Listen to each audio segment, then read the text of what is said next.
General గా ఒక అధికారి, చాలా మంది అధికారులు అవినీతి పరులు ఉంటారు, అదేవిధంగా చాలా మంది మంచి వాళ్ళు ఉంటారు.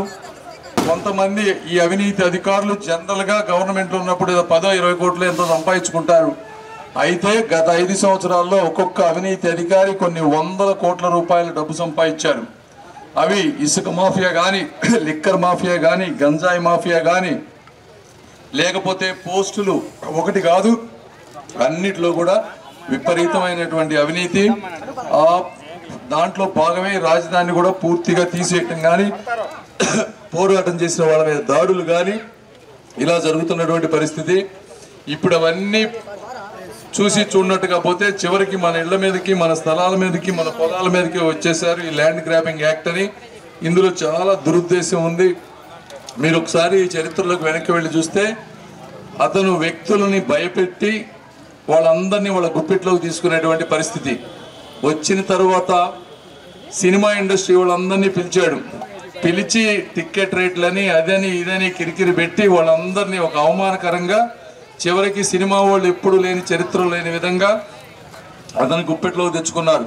అదేవిధంగా ఈస్ట్ వెస్ట్ గోదావరి పోతే ఎక్కువ రైతులందరికీ కూడా ఇదే విధంగా చేసి వాళ్ళని భయపెట్టి వాళ్ళని గుప్పెట్లోకి తీసుకొచ్చారు. ఇప్పుడు పొలాలు ఆ పాస్ పుస్తకాల మీద ఆయన బొమ్మలు వేసుకుంటారు, సర్వే రాళ్ల మీద వాళ్ళ బొమ్మలు వేసుకుంటారు. మొత్తం సర్వేలు చేసి డేటా అంతా తీసుకున్నారు. ఎవరి పొలం, ఎవరి స్థలం, ఎవరిదో మొత్తం వాళ్ళ దగ్గర ఉంది. ఇప్పుడు ఆఖరికి ముసుగు తొలగించి ఈ స్టాంప్ పేపర్లు అన్నీ కూడా వాళ్ళ దగ్గర పెట్టుకునేటువంటి పరిస్థితికి తీసుకొచ్చారు. అసలు ఒరిజినల్ డాక్యుమెంట్లు మన ఇంట్లో బీరువాలో ఉంటేనే దొంగ డాక్యుమెంట్లు పుట్టించి అమ్మేసేటువంటి రోజులు. అసలు నీకు ఏం క్రెడిబిలిటీ ఉందని మన ఒరిజినల్ డాక్యుమెంట్లు మీకు ఇస్తాం అంటే తాతలు తండ్రులు ఇచ్చినటువంటి ఆస్తులు ఎంతో పవిత్రంగా పెట్టుకుంటారు. ఇవి అలాంటివి నీకు ఇస్తే రేపు నువ్వు వీళ్ళన్నిటిలో కిరికిరి పెట్టి అధికారుల దగ్గర పంచాయతీ పెడితే న్యాయ వ్యవస్థలు ఏమైపోవాలి, మేము ఎవరి దగ్గరికి వెళ్ళాలి అంటే మా న్యాయమూర్తులు ఎవరు ఆళ్ల రామకృష్ణారెడ్డి గారు, అయోధ్య రామరెడ్డి గారు, లేకపోతే సజ్జల రామకృష్ణారెడ్డి గారు, వైవి సుబ్బారెడ్డి గారు, విజయసాయి రెడ్డి గారు, వీళ్ళే పెద్దిరెడ్డి గారు, మిథున్ రెడ్డి గారు, వీళ్ళు ప్రతి ఒక్కొక్క జిల్లాని ఒక్కొక్క ముఠా నాయకుడికి అప్పచెప్పి వాళ్ళని ప్రధాన న్యాయమూర్తులుగా చేసి జగన్మోహన్ రెడ్డి గారు సుప్రీంకోర్టు న్యాయమూర్తిగా అయిపోయేటువంటి పరిస్థితి. కాబట్టి మీరు అన్ని పార్టీల వారికి కూడా మీరు చెప్పండి, ఇది మీ ఒక్కళ్ళకే కాదు. మీరు అంటే ఈ దురుద్దేశం ఇప్పుడు ఆయన తీసుకునేది అధికారం వస్తుంది అనుకుంటున్నారు, అధికారం రాదు.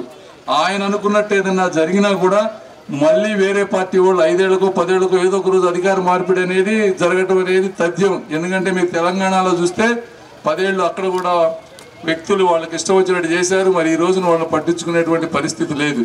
అధికారం మారిపోయాక ఏమైంది, అక్కడ అధికారులందరూ జైల్లో ఉన్నారు.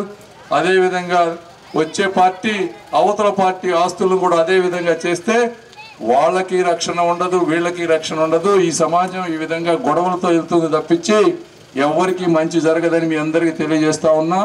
కాబట్టి ఎవరన్నా వైఎస్ఆర్సీపీ కాంగ్రెస్ పార్టీకి ఓటేయాలనుకునే 3-4 మిగిలింటే మీరు ఇందులో భాగం పంచుకోవద్దు.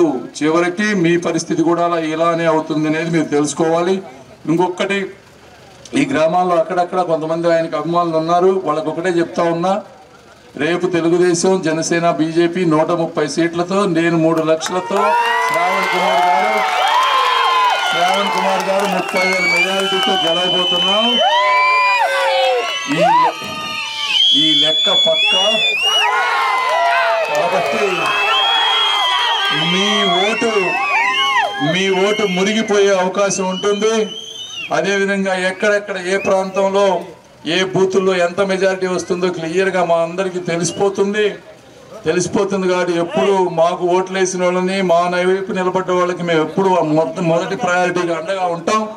మాకు వేయకపోయినా అండగా ఉంటాం, కానీ వీళ్ళ మీద ఎక్కువ ప్రేమ ఉంటుంది. కాబట్టి మీరు అవన్నీ తెలుసుకొని మాతో పాటు నీతి నిజాయితీ వైపు, ధర్మం వైపు అడుగు వేయాలని కోరుకుంటా ఉన్నాను.